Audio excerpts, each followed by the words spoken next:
안녕하십니까. 세부 38번째 시간입니다. 이번 시간에는 서브젝티브 컨토어에 대해서 살펴보도록 하겠습니다. 전 시간에 비주얼 알파벳하고 그 다음에 아크 센터에 대해서 살펴봤습니다. 그래서 이게 이제 이거를 가지고 비주얼 알파벳하고 아크 센터를 구하면은 이제 C 파라메타를 코딩을 할 수 있었는데요.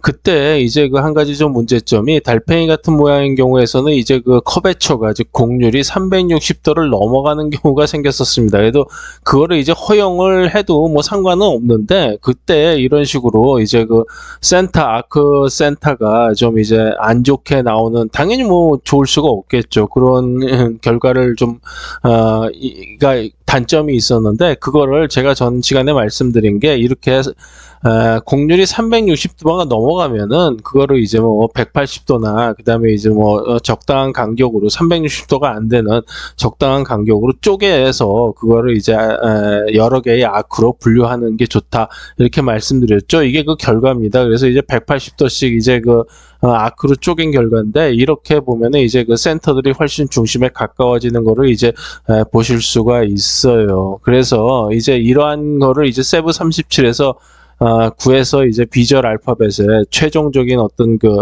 이 형태를 결정을 했었죠. 그래서 그랬는데 이제 계속 이 곡률 문제가 이제 좀 있게 됩니다. 그래서 이제 여기서 보시면은 아시겠지만 정확한 곡률은 이론상으로만 가능하다, 이렇게 되어 있습니다. 왜냐하면은 실제적으로는 이제 뭐 해상도도 그렇고 격자 구조 특성들 때문에 같은 곡률상에 있는 아크들이라고 해도 수치가 다를 수밖에 없어요. 왜냐하면은 카메라에서 이런 식으로 이제 그 스캔을 하다 보면 이쪽에 있는 여기 그 아크는 이제 직선 부분이 이만큼이 끼게 됩니다. 그러니까 직선 부분이 있는데 하고 없는 부분은, 이런 데서 이 직선 부분이 없죠.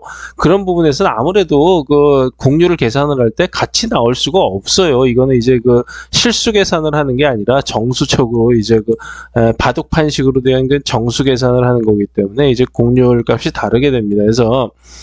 그래서 이러한 그 곡률이 다른 어떤 그런 결과가 나와서 그 곡률에 의해서 그 센터를 구해보면은 이런 식으로 좀 오차가 많이 생기는 경우가 있어요. 그러니까 여기서는 많이 생겼고 여기서는 뭐 그렇게 좀 많이 생기지 않은 그런 경우가 있는데, 많이 생길 수도 있고 적게 생길 수도 있고 이제 그렇죠. 그래서 이제 그 또 하나는 뭐냐면은, 어떤 경우는 이제 우리 눈에는 원처럼 보이는데 실질적으로 약간 찌그러진 경우는 많아요. 그러니까 이런 경우는 사실 이게 원처럼 보이는데 사실은 좀 이제 좀 이쪽 배 쪽으로 좀 볼록한 경우입니다. 그래도 이제 우리는 이제 그를 원처럼 보이죠.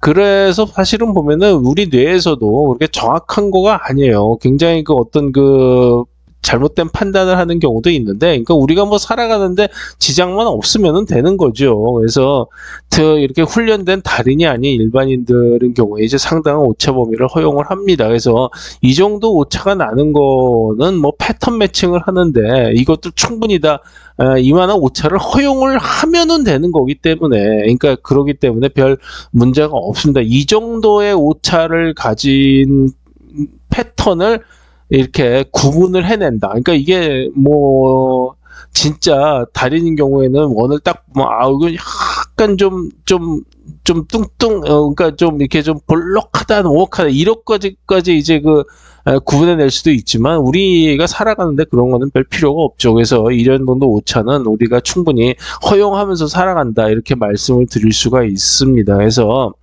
사실은 이제 원을 정확하게 구하는 가장 확실한 방법은 이제 동심원으로 조사를 하는 거예요. 그러니까 진짜 이게 무식한 방법인데, 여기 그 화면에서 보이는 모든 위치에서부터, 이게 여기서부터 여기까지 모든 화면의 위치에서 이 동심원들을 전부 다 이런 식으로 그러니까 조사를 해가면서 이렇게 동심원이 여기서는 이제 오른쪽으로 쭉 이동되는 거를 보실 수가 있죠.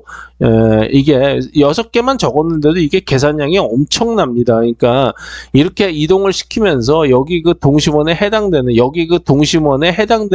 즉 소속이 되는 원에 그러니까 그 호들이 있느냐 없느냐, 그거를 이제 조사를 해가면서 같은 이제 그 동심원에 속해져 있으면 이거는 같은 원이구나, 이런 식으로 이제 판단을 하는 방법인데, 이거는 진짜 너무 좀 무식한 방법이라고 그래서 뭐 저희가 그 비주얼 알파벳을 구할 때 그러니까 전 시간에 구할 때 이런 방법을 쓰지는 않았습니다. 이건 뭐 계산량이 뭐 무식하게 진짜 뭐 많고 이거 거의 말도 안 되는 방법인데, 이거는 보통 우리가 우리 뇌도 동심원이냐 아니냐를 할 때는 이제 눈을 정확하게 거기에 맞추죠. 여기 내가 판단하려고 하는, 즉 이게 같은 원상에 있는 호들이냐라는 것을 판단하려고 하는 중앙선에 초점을 맞추고, 중앙에 초점을 맞추고 그거를 이제 판단을 하기 때문에, 그러한 경우에 있어서만, 즉 우리가 판단을 해야 되는 경우에 있어서만 거기에 동심원을 위치시키고 거기에 이제 해당되는 호들이 있느냐 없느냐를 판단을 할 때만 이런 방법을 그냥 쓰는 겁니다. 그래서 여기서 보시면은 이제 동심원들이 굉장히 이제 그러니까 원들이 굉장히 많은데, 여기서 이제 요 경우는 요 원에 이제 매칭이 된, 센터하고 매칭이 된 그런 경우죠. 그래서 여기가 이제 해당이 되는 거고, 요거는 이제 요 원, 그러니까 여기죠. 요 원에 이제 해당되는 거를 이제 구할 때 쓰는 방법이고, 요거는 여기 원에 한번 구할 때 쓰는 겁니다. 그러니까 각각 다 마찬가지인데, 그러니까 이게 뭐냐면 요게 원에 전체가 원에 속하냐 안 속하냐 할 때 우리가 거기다 초점을 갖다 놓고 이런 식으로 판단을 하는 겁니다. 그러니까 여기서 동심원을 구해보고 판단을 하고, 여기다 또 동심원 갖다 놓고 판단하고, 이런 식으로 이제 뇌에서도 이제 판단을 한다, 이렇게 알아두시면 되겠고요. 저희도 이 방법은 계산량이 너무너무 많기 때문에 이제 그게 같은 원상에 있느냐 없느냐를 판단을 할 때 쓰는 겁니다. 그러니까 같은 원상에 있다는 게 이렇게 중간에 차폐로 끊어져도 이게 같은 원상에 있구나 없구나를 판단하는 게 바로 그 서브젝티브 컨투어죠. 그러니까 결국 이제 서브젝티브 원에 있어서의 서브젝티브 컨투어를 판단하는 방법이라고 생각을 하시면 될 것 같습니다. 그래서 이건 하나의 이해인데, 이렇게 저희가 동심원을 이게 놓고 중간중간에 이제 끊었습니다. 이제 끊어가지고 이제 판단을 해봤더니, 이 방법으로, 그러니까 동심원을 여기 중심에다 놓고 판단을 하면은, 이렇게 색깔별로 같은, 그러니까 여기 같은 거는 이제 같은 서클에 속한다, 이런 식으로 이제 판단이 돼서 디텍션이 돼가지고 이제 찾아낼 수가 있다는 거를 이제 예로 든 겁니다. 이제 직선을 구하는 것도 같은 원리로 검출을 할 수 있는데요. 이 직선인 경우는 이제 다각도의 이제 평행선을 이용을 하면 되겠죠. 그래서 이제 여기서부터 이제 이건 수직인 방향이고, 이거는 이제 수평인 방향이고, 이건 이제 한 45도에 이제 해당하는 방향인데, 이거를 한 뭐 1도 각도나 몇 도 각도로 쭉 돌리면서 이렇게 쫙 이제 각도별로 조정을 해가지고 전부 구하면 되는 겁니다. 그래서 여기서 보면 수직인 경우에서는 여기서 이제 같은 색깔로 여기 표시가 되어 있죠. 수직 선분들은 다 같은 걸로 나오는 걸 보실 수가 있고요. 여기서는 이제 수평에서는 같은 이제 수평선들이 쭉 이제 같은 색깔로 표시된 걸 보실 수가 있어요.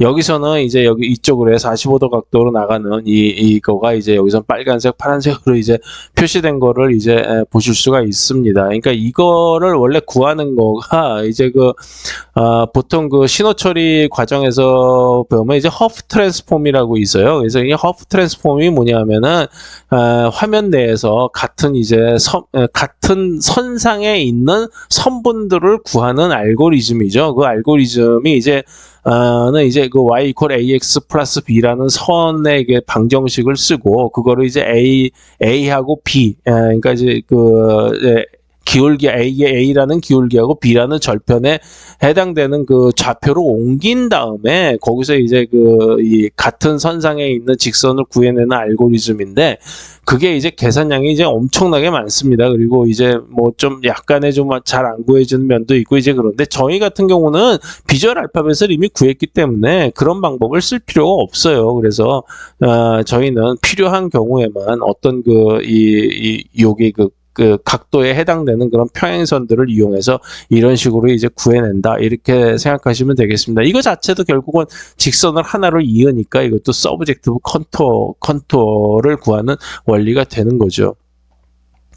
그래서 이제 진짜 제대로 된 일반적인 이제 서브젝티브 컨투어에서 선을 이제 알아보도록 하겠습니다. 이게 전에 이제 말씀드린 이 차트인데, 시트인데, 이거를 이제 서브젝티브 컨투어 면에서, 그런 면에서 이제 살펴보도록 하면은, 곡률은 이어지는 거예요. 그러니까 같은 곡률은 같은 식으로, 그러니까 어디에 있든지 간에, 이게 곡률이 쭉 이어지겠구나라고 하는 거를 읽는 거가 이제 결국은 서브젝티브 컨투어죠. 이거는 이제 찻잔의 경우를 이제 전에 이제 예로 들었던 건데, 여기서는 이제 25% 정도 이제 끊어놓은 거죠. 차폐가 이루어져서 끊어놓은 건데, 이거가 찻잔이라는 거를 이제 이런 식으로 알아낸다는 겁니다. 근데 이게 찻잔이다 아니다를 뭐 떠나서 여기 자체가 중간에 끊어져도 이게 거의 같은 곡률로 이어지기 때문에 이게 여기는 당연히 보면은 그냥 이게 이어지게 돼요. 서브젝티브 컨투어로 여기도 마찬가지고 여기도 마찬가지고 이런 식으로 이어지게 되는데,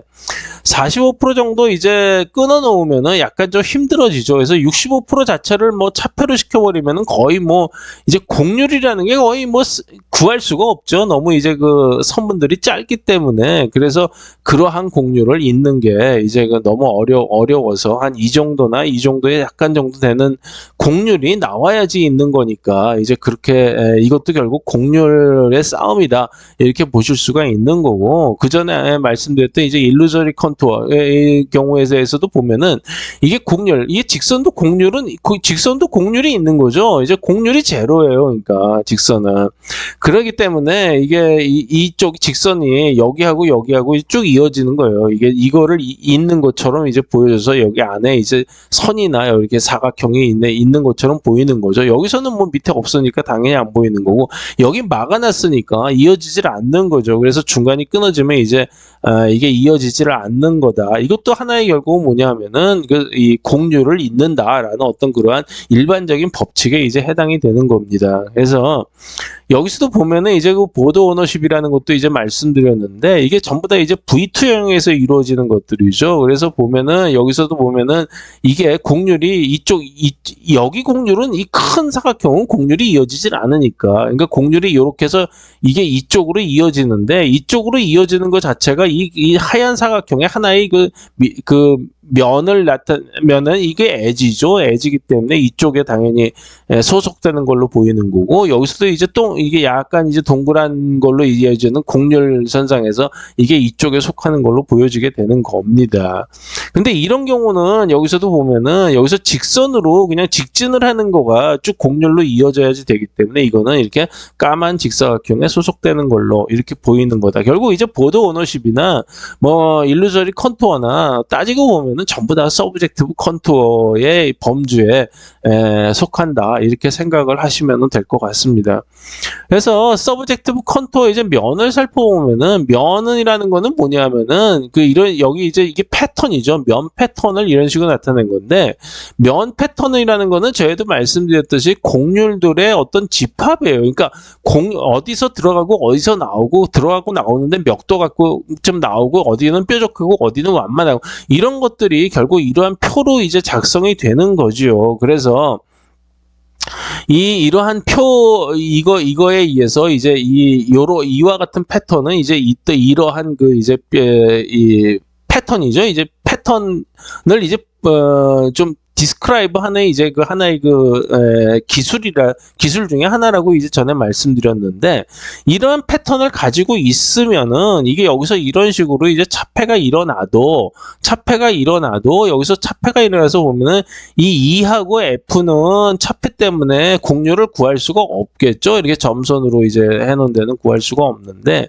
나머지 부분은 곡률이 다 나오기 때문에 나머지 여기서 E하고 F가 없다 하더라도 이거가 이제 5개가 맞아 들어가면은 뭐 이거 아니겠느냐, 이 패턴 아니겠느냐라고 충분히 짐작을 할 수 있는 그런 상태다 라고 말씀을 드릴 수가 있어요. 여기서도 마찬가지로, 여기서도 이런 식으로 차폐를 해놓으면은 D하고 E가 차폐가 돼서 곡률을 구할 수가 없는데, 나머지 것들에 의해서 그 다음에 이게 이러한 이 패턴이 이제 왼쪽으로 45도 이제 돌아갔구나라는 거를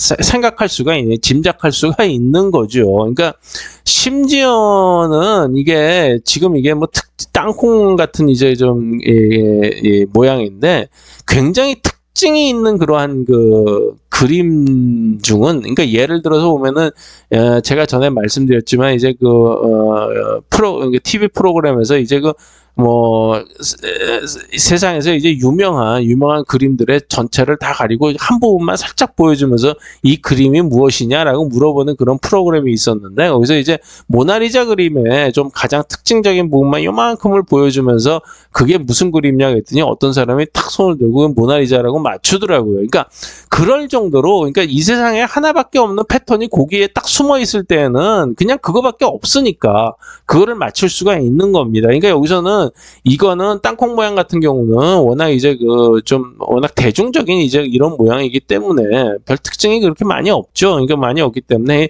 한 이 정도에서 5개 정도는, 2개는 빠지더라도 한 5개 정도는 있어야지 뭐 이런 패턴 아니겠느냐라고 이제 짐작을 할 수 있다는 거죠.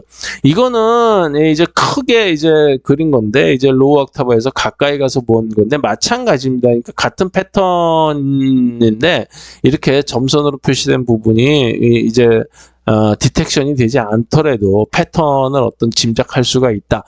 이렇게 생각을 하시면 됩니다. 그러니까 결국은 서브젝티브 컨투어라는 거를 이제 짐작에 의해서 짐작을 하려고 그러면은 패턴이 필요한 거예요. 그러니까 패턴이 필요하지만 너무 많은 포션이 가려졌을 때는 이것도 짐작이 어려운 거죠. 그러니까 적당히 가려져서 그 패턴에 대한 어떤 그런 그 시그니처 포인트, 그러니까 특징적인 그 패턴만이 갖고 있는 어떤 그러한 독특한 문양이 나타날 때는 그거를 얼마든지 그 패턴의 모양에 의해서 짐작을 해낼 수 있다. 그게 이제 바로 서브젝티브 컨투어다라고 이제 말씀을 드릴 수가 있습니다. 그래서 이제 서브젝티브 컨투어가 이제 채로 오면은 이제 볼륨이 있는 거죠. 그러면 이제 채라는 거는 결국 뭐냐면 이제 면들의 집합입니다. 그래서 면들의 집합이기 때문에 이 채라는 거에 대해서 서브젝티브 컨투어를 알아내기 위해서는 이 각각에 있는 면들을 전부 다 가지고 비교 분석을 해봐야 되는 거예요. 그래서 여기서 이거는 이쪽에서 이제 이거를 보면은 이게 이렇게 한 바퀴 앞쪽으로 이렇게 쭉 보면 오리엔테이션, 즉 이게 이쪽으로 돌아가는 거의 모양이고, 이거는 이 XO, 이거 오리엔테이션의 약자죠. X 파라메타. 일은 뭐냐면은 이 면들이 다시 또 아래쪽으로 돌아가는 경우를 이제 그려놓은 거예요. 그래서 이거를 보시면은 여기서 이제 패턴들이 이제 면들의 패턴이 A, B, A-, B-, 그러니까 A-는 A하고 거의 비슷한 패턴인데 이제 각도만 이제 돌아간 거죠. 이제 그런 이제 다양한 그런 패턴이 있는데, 그런 패턴들을 면 따로를 구해 보면은 A-는 이런 식으로 되고 B-는 C고 C는 D는 E는 F는 이렇게 된다는 겁니다. 그러니까 결국 채라는 건 뭐냐면은 여기서도 A, B, C의 조합이면은 이 패턴하고 이 패턴하고 이 패턴이 서로가 조합이 돼서 채를 이루는 거죠. 그러니까 그냥 아무렇게나 조합이 되는 게 아니라 서로가 위치를 가지고, 즉 A는 왼쪽에 있고 B는 위에 있고 C는 아래에 있고, 그러니까 이러한 어떤 조합에 의해서 이렇게 패턴이 이제 형성이 됐을 때 이게 어느 정도 이렇게 가려줘도 이거는 이제 주사위가 왼쪽으로 돌아간 거다라고 이제 짐작을 할 수가 있다는 거죠. 그러니까 결국은 뭐냐 하면은 채라는 거에 대해서 서브젝티브 컨투어를 인식을 하려고 그러면은 각각의 면들의 그 채를 이루는 각각의 면들의 패턴을 다 가지고 있어야지 그게 된다, 이렇게 말씀드릴 수가 있는 겁니다. 그래야지 이거를 짐작을 할 수가 있어요. 이게 우리가 태어나자마자 이거 주사위네라고 정육면체네라고 알고 있는 사람은 없잖아요. 그러니까 이거를 다 경험에 의해서 이러한 어떤 그 패턴들을 다 우리 머릿속에 새기고 있는 거죠. 그러면은 이제 그 체들을 구성하는 면들의 조합은 우리가 이제 머릿속에 어떻게 만들어 나갈까라는 거를 이제 살펴보도록 하면은, 우리 뇌라는 거는 굉장히 체계적입니다. 그래서 보면은 이거를 이 그러니까 즉 3차원 볼륨에 대한 이 패턴들을 다 차곡차곡 정리해 넣으려고 그러면은 처음에는 이제 뭐 예를 들어서 보면은 첫 번째로 같은 엑소, 즉 오리엔테이션이 같을 때 그러면은 다른 XP, 즉 포지션하고 디스턴스가 어떻게 달라지느냐에 따라서 어떤 식으로 변하느냐. 이거는 좀 뭐 쉽죠. 그러니까 똑같은 그 방향에서 봤을 때 거리가 멀어지면 작게 되겠죠. 그러니까 그 결국은 각도는 오리엔테이션 각도는 전부 50도, 60도로 다 똑같아요. 같으면서 이게 보면은 이제 퍼센트가 달라지는 거예요. 여기서는 80%, 여기서는 60%, 40%. 그러니까 작아질 때는 그러니까 멀어질 때는 이런 식으로 전체적인 크기가 작아지는구나라고 하는데, 크기가 작아지는 거는 사실 패턴상으로 보면은 별 차이가 없어요. 다 똑같죠. 보면은. 그렇지만 이거는 작아지면 작아질수록 점점 이렇게 이 어떤 그 X 파라메타를 가지고 여기서는 이 퍼센트로 이런 식으로 빨간색으로 표시를 해야지 된다는 거예요. 그래서 크기에 있어서는 디스턴스를 가지고 이런 식으로 패턴을 자기가 머릿속에 저장을 해놔야지 되고, 그 다음에 이제 면들의 조합 만들기 두 번째에서는 이제 같은 거리예요. 같은 거리를 봤을 때에 다른 엑소, 즉 그 회전이 오리엔테이션이 달라지는 경우는 어떤 식으로 변화가 될까?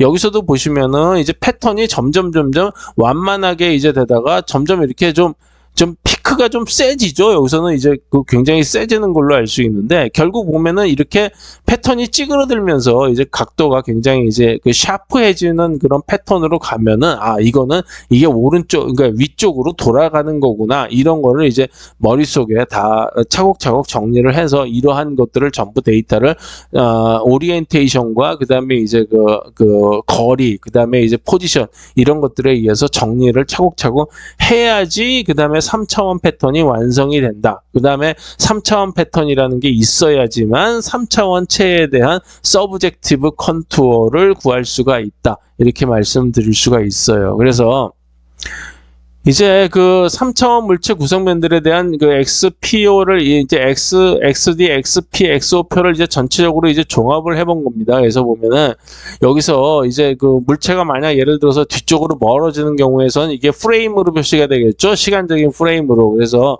그 시간적인 프레임으로 봤을 때는 이게 쭉 갈 때 이게 멀어지는구나. 이게 그 패턴은 전부 똑같고 크기만 자체가 점점 이렇게 줄어든다. 이렇게 볼 수가 있고, 그 다음에 이게 이제 오리엔테이션 회전이 가는 데는 이게 쭉 가면 갈수록 이제 피크가 점점 이제 커지는구나. 그러면은 이게 물체가 이렇게 돌아가는구나.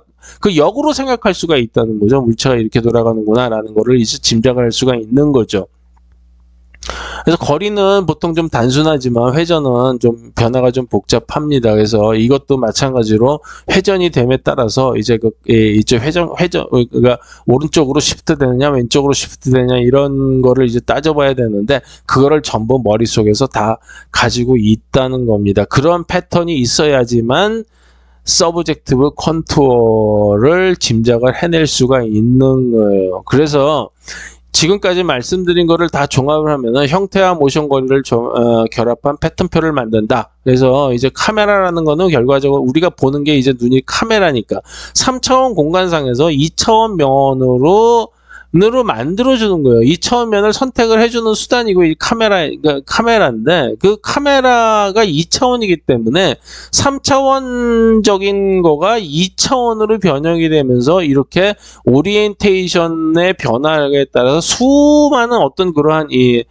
모양들이 나오게 됩니다. 이 수많은 모양들을 다 뇌에서는 가지고 있어요. 그래서 이 수많은 모양들이 어떤 식으로, 즉 여기서는 보면 이제 눈, 코, 입이 어떤 식으로 변하고 머리에 이제 이제 면적이 어느 정도 이제 커지고 뭐 이런 거에 따라서 이제 이게 고개를 돌렸구나, 아니면 앞으로 숙였구나, 뒤로 눕혔구나, 이런 거를 다 가지고 있다는 겁니다. 그러니까 이러한 패턴을 다 가지고 있기 때문에 가지고 있기 때문에 얼마든지 서브젝티브 컨투어를 만들어낼 수가 있는 것이고, 그 다음에 이게 쭉 뒤쪽으로 가면 그러니까 거리가 멀어지면 멀어질수록 이제 크기가 줄어들면서 요소들이 하나둘씩 이제 사라지겠죠. 어쨌든 이런 식의, 그러니까 하나의 물체에 대해서, 즉 머리면 머리의 하나의 물체에 대해서 이 수많은 거를 다 가지고 있다. 그래야지만 여기에서 이게 가려진 부분을 우리가 만들어낼 수가 있다. 이렇게 생각하시면 될 것 같습니다. 그래서 이제 같은 패턴이라도 여기서도 보시면 이제 그 음향이 그 빛의 세기가 달라짐에 따라서 이제 여기서는 이러한 이러한 이제 그 컨투어들이 이제 보이는데, 여기서는 컨투어들이 점점 없어지죠. 이제 이 머리카락도 마찬가지고 몇 가닥씩 없어지고, 여기서도 이제 마찬가지예요. 그래서 이런 것들의 또 빛의 세기가 또 달라짐에 따라서 여기서 이제 나오는 표를 그러면 바꿀 것이냐? 그렇지는 않죠. 그래서 빛의 세계 달라짐에 따라서 우리가 먼저 이제 선택하는 그게 큰데, 그러니까 시그니처 포인트를 선택하기 위해서 레벨 차가 가장 큰 것부터 이용 선정을 하는 거예요. 그러니까 이제 레벨 차가 여기서는 하얀하고 까만 게 이제 레벨 차가 가장 크겠죠. 그래서 그러한 부분부터 우리가 어떤 이제 선정을 해가면서 그쪽을 이제 비교 검색을 해나간다. 그렇게 보시면 되겠습니다. 그렇게 해서 이제 판단을 하는 거죠.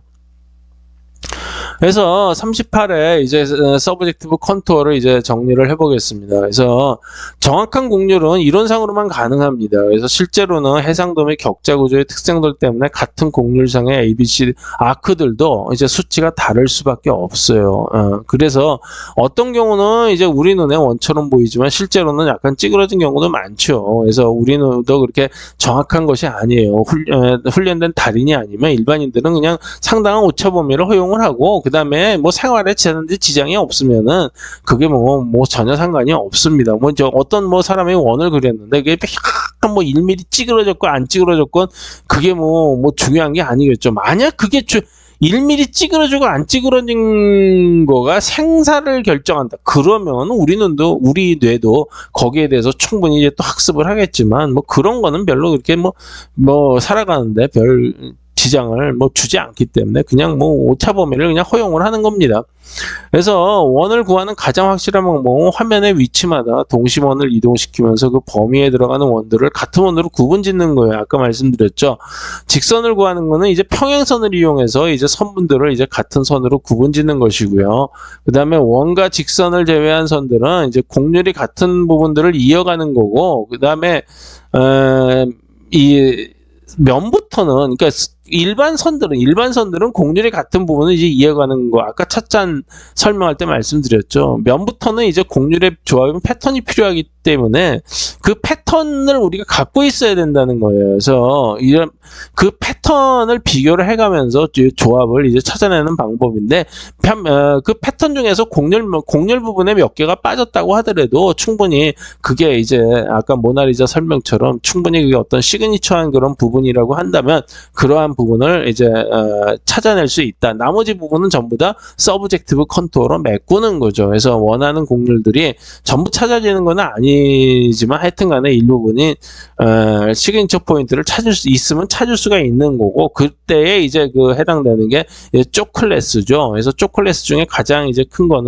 좋은 거는 뭐냐면 이제 쪼클래스가 시그니처 부분을 이제 포함을 하고 있는 쪼클래스가 가장 좋게 되겠죠. 그래서 채는 면들의 조합이다. 그리고 채를 기술하기 위해서는 채가 움직이는 경우 각 면들의 모양이 어떻게 변하는가 하는 모양들을 모두 표로 갖고 있어야 된다. 아까 말씀드렸습니다. 이러한 표는 형태 모션 거리의 이제 3차원표가 되는 거예요. 그래서 서브젝티브 컨투어라는 것 자체는 이제 원하고 선 정도는 워낙 이제 우리가 단순한 거고 정해져 있는 거기 때문에 충분히 우리가 물리적인 계산만으로도 이게 선이다, 원이다라는 거를 찾아낼 수 있지만, 나머지 것들에 대해서는 우리가 그런 패턴을 가지고 있지 않으면은 우리가 어떤 패턴이다라는 거를 정할 수가 없는 거죠. 그래서 그 특정한 패턴들에 대해서는 이제 다음서부터 이제 비주얼 알파벳을 이용해서 모양들을 합성해 나가는 과정 중에서 이제 서브젝티브 컨투어가 작동이 된다. 이렇게 이제 생각하시면 될 것 같습니다. 그래서 여기까지 해서 서브젝티브 컨투어를 이제 마무리를 짓고요. 이제 다음 시간에는 이제 그 모션 벡터에 대해서 살펴보겠습니다. 그래서 모션 벡터라는 거는 왜 하느냐 하는 거는 이제 영어로는 이제 코레스폰딩 포인트라고 그러는데 프레임이 이렇게 쭉 갈 때 이 점이 어디로 움직였느냐라는 거를 이제 대응시키는 거죠. 그래서 이제 그거를 대응을 시켜야지 그 다음서부터 이제 거리 계산을 하고 이제 뭐 다른 것들이 다 계산이 가능하기 때문에 이 모션 벡터를 이용해서 이제 대응점, 즉 코레스폰딩 포인트를 찾는 방법에 대해서 설명을 드리도록 하겠습니다. 경청해 주셔서 감사합니다.